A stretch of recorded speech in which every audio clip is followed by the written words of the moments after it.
21, 26 ವಯಸ್ಸಿನಲ್ಲಿ ಯಾರು ಹೆಂಗ ಬೇಕಾದ್ರೂ ಬಳಕೆಯನ್ನು ಮಾಡ್ಕೋಬಹುದು.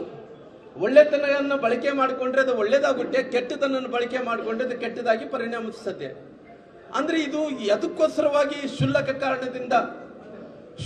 ಕಾರಣದಿಂದ ಏನಿವತ್ತು ಅವರು ಏನ್ ಬೇಕಾದ್ರೂ ಕೂಡ ಇವತ್ತು ಅವರು ಅಪಪ್ರಚಾರವನ್ನು ಮಾಡಬಹುದಿಲ್ಲ, ಅನ್ನಕ್ ಹೋಗಲ್ಲ.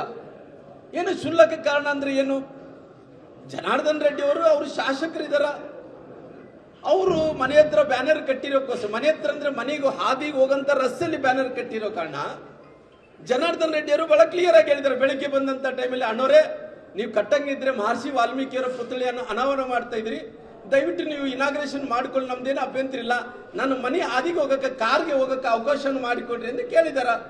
ಕೇಳಿದಂತ ಟೈಮಲ್ಲಿ ಅವರೆಲ್ಲರೂ ಕೂಡ ಸ್ಥಳೀಯರೆಲ್ಲರೂ ಕೂಡ ಸೇರ್ಕೊಂಡು, ಹೌದು ಅಣ್ಣವ್ರೆ ತಾವು ಹೇಳಿದ್ದು ರೈಟ್ ಆಗಿದೆ, ನಾನು ಒಪ್ಪುತ್ತೀನಿ ಅಂತೇಳಿ ಅವರೆಲ್ಲರೂ ಕೂಡ ಒಪ್ಕೊಂಡು ಹೋಗಿದಾರ.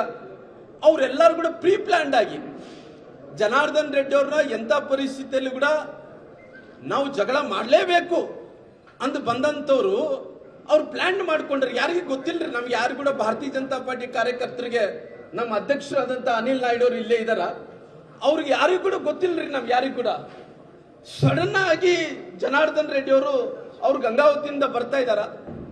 ಬರೋಂಥ ಟೈಮಲ್ಲಿ ಏಕಾಏಕಿಯಾಗಿ ನಾನು ಕೂಡ ಜನಾರ್ದನ್ ರೆಡ್ಡಿ ಮನೆಗೆ ಬರ್ಬೇಕನ್ನಂಥದ್ದು, ನಾನು ಕೂಡ ಅಲ್ಲಿಂದ ನಮ್ಮ ಮನೆ ಕಡೆಯಿಂದ ಬರ್ತಾ ಇದ್ವಿ, ನಾನು ಜನಾರ್ದನ್ ರೆಡ್ಡಿ ಅವರು ಏಕಾಏಕಿಯಾಗಿ ಸಡನ್ ಆಗಿ ದಾಳಿ ನಡೀತ್ರಿ.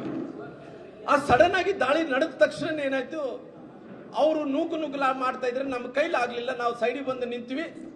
ಜನಾರ್ದನ್ ರೆಡ್ಡಿ ಅವರು ಕೂಡ ಸೈಡಿಗೆ ಬಂದು ನಿಂತ ಟೈಮಲ್ಲಿ ಅವ್ರ ಮೇಲೆ ಕೂಡ ಗುಂಡು ಹಾರ್ತಾ ಇದ್ದೀವಿ ರೀ.